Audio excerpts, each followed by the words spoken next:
তুমি যদি হচ্ছে জীবনে কোনোদিন পত্রিকা দেখে থাকো আর কি, মানে নিউজ পেপার আর কি, ধরো হচ্ছে এই কালের কণ্ঠ, চালের কণ্ঠ বা সমকাল বা হচ্ছে এই যে প্রথম আলো, দ্বিতীয় আলো, চতুর্থ আলো, 19তম আলো, যেই আলোই দেখো না কেন, ধরো আমরা দেখে ফেলি কুইকলি আসলে, সেটা হচ্ছে ধরো প্রথম আলো ধরো নিউজ পেপার বা কিছু একটা, তাহলে মেইন নিউজ পেপার একটা ফ্লেভার পাওয়া যাবে।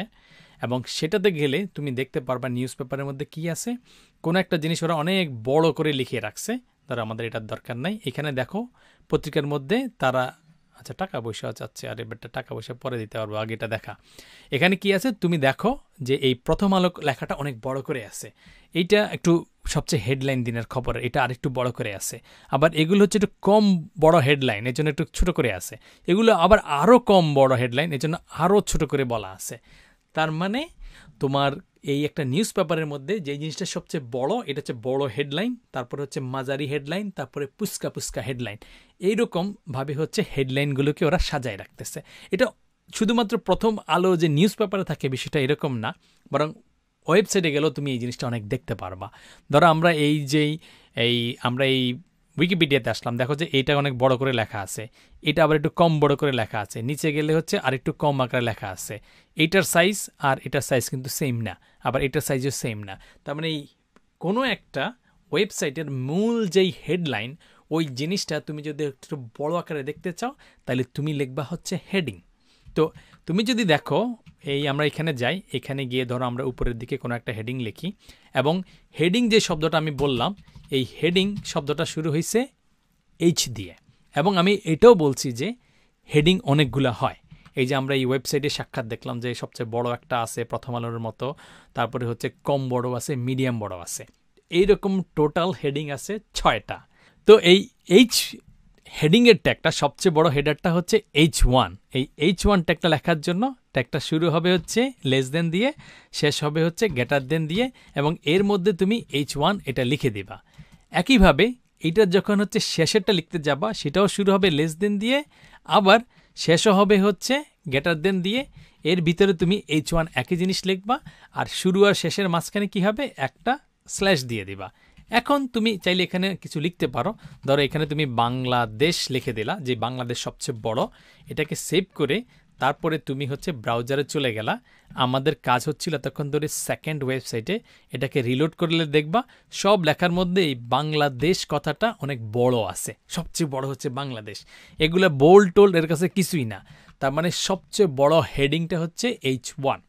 তুমি যদি হচ্ছে তারপরে 1 থেকে 6 পর্যন্ত টোটাল থাকে 6টার মধ্যে সবচেয়ে বড়টা লিখছো, তারপরটা কি হবে, H1 এর পরেরটা কি হবে চিন্তা করো তো, একটু চিন্তা করলে বুঝতে পারবা। H1 এর পরের ছোটটা হবে H2।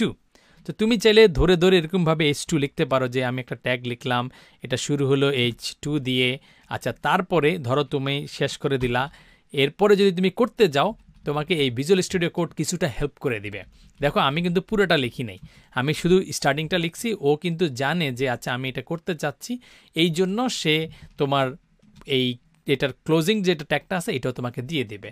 সো তুমি যদি কোনো HTML ট্যাগ লিখতে চাও, স্পেশালি ভিজুয়াল স্টুডিও কোডে, ধরো তুমি ট্যাগের নামটা লিখলেই হইলো H2, এরপর তুমি যদি এন্টার মেরে দাও অথবা ট্যাবে চাপ দাও, কিবোর্ডের এন্টার বাটন তো চিনো, ওই এন্টার বাটনে চাপ দিলে সে ফুল ট্যাগটা তোমাকে লিখে দেবে। এই যে লেস দেন, ট্যাগের নাম, গ্রেটার দেন, লেস দেন, এবং লেন্স কাটা পিছনের অংশ। এরপরে ধরো হচ্ছে বাংলাদেশের ভিতরে ছোট আছে কে, ঢাকা, ঢাকা তুমি দিয়ে দিলা। এখানে এসে তুমি যদি রিলোড করো, তাহলে দেখবা এই ঢাকাটা বাংলাদেশের সমান না, কিন্তু একটু ছোট, আবার ওগুলো চেয়ে একটু বড়। সো ঢাকার মতো হচ্ছে পরে তুমি চাইলে একইভাবে তুমি আরও যে জিনিসগুলো আছে, ধরো আর বাকি যে ট্যাগগুলো আছে সেগুলো অ্যাড করতে পারো। টোটাল 6টা, আমরা H1 H2 লিখছি। এরপরে কি হবে বলো, এবার তুমি বলো, আমি লিখি। এরপরে কি, H3। আচ্ছা ঠিক আছে, ওকে H3 ট্যাব দিয়ে দিলাম। তারপর হচ্ছে ধরো গুলশান, তারপরে গুলশান বনানী, আবার জিগা, এইটা একটা গান ছিল না, না হলে ইউটিউবে গিয়ে দেখে নিও এক সময়।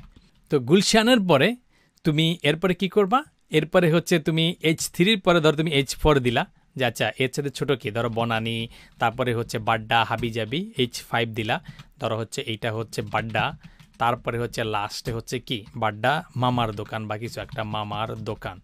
মানে তুমি কি করলা, অনেকগুলা হেডিং লিখে দিলা। এখন তোমার ওভারঅল জিনিসটা এখনো মিনিংফুল হচ্ছে না, কিছুক্ষণ পরে মিনিং হবে যখন আমরা হচ্ছে থার্ড মডিউলে যাব, তখন আমরা ফুল একটা ওয়েবসাইট যখন বানাবো তখন এই জিনিসগুলো আসলে কোথায় কোনটা কেন বসাচ্ছি ওইটা মিনিংফুল হবে। এখন আমরা দেখতেছি আসলে কি কি দিয়ে কি কি করা সম্ভব সেই জিনিসগুলো দেখার চেষ্টা করতেছি।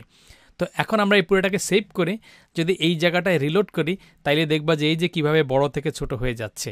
তার মানে সবচেয়ে বড় যদি লাগে H1 বসাই দিলা, এটা H2 বসাইলা, H3, H4, H5, H6 একটু একটু একটু করে ছোট হয়ে আসতেছে। তো এই ভিডিওতে আমরা যেটা বুঝছি যে হেডিং বা বড় কিছু ওয়েবসাইটে দেখাইতে গেলে হচ্ছে মানে হেডিং শুরু হয় হচ্ছে H দিয়ে, ওটা ইউজ করে। এবং যেহেতু টোটাল 6টা আছে, H1, H2, H3, H4, H5, H6, এই হচ্ছে টোটাল 6টা। সো এই ভিডিওতে আপাতত এইটুকুই থাকলো। এই ভিডিওর পরে হচ্ছে আমি তোমাকে 2টা কোশ্চেন করব, ওই 2টা কোশ্চেন শেষ হয়ে গেলেই দেখা হবে নেক্সট ভিডিওতে। ঠিক আছে, খুব সিম্পল। কিন্তু এই ভিডিওটা যদি তুমি ঠিকমতোই দেখো তাহলে কোশ্চেনটা তুমি অবশ্যই পারবা। এবং দেখা হচ্ছে নেক্সট ভিডিওতে।